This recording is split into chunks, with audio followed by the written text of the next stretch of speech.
اگر امام حسین کربلا کی طرف سفر نہ کرتے تو مسلمانوں کو یہ دن نہ دیکھنے پڑتے. نے صحیح سوال کیا ہے، کیونکہ جو جاہل علماء نے ہمارے اندر جو مشہور کیا ہے وہ اس کا رزلٹ یہی نکلنا تھا کہ آپ یہ جہالت شو کرتے. اسی لیے تو ہم نے کہا ہے کہ بندہ پڑھو اصلی جنہیں کام پایا ہے. کربلا تو پروڈکٹ ہے اس غلط کام کی. کام تو اس دن خراب ہوا ہے نا جب حضرت علی کی خلافت ماننے سے انکار کیا گیا. یہ کام ادھر سے بگڑا ہے. یہ نہ لکھیں کہ حضرت حسین نہ جاتے. حضرت حسین تو اس وقت گئے کہ جب پورا انتشار پھیل چکا ہوا تھا.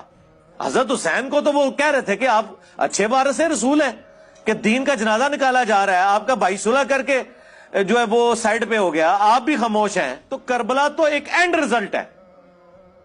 ٹھیک ہے، سٹارٹ وہاں سے ہوا ہے جس دن آپ نے سیدنا علی کو خلیفہ نہیں مانا، اور وہاں سے یعنی اس شخص کو جو تینوں خلفاء کے ساتھ پوری کمٹمنٹ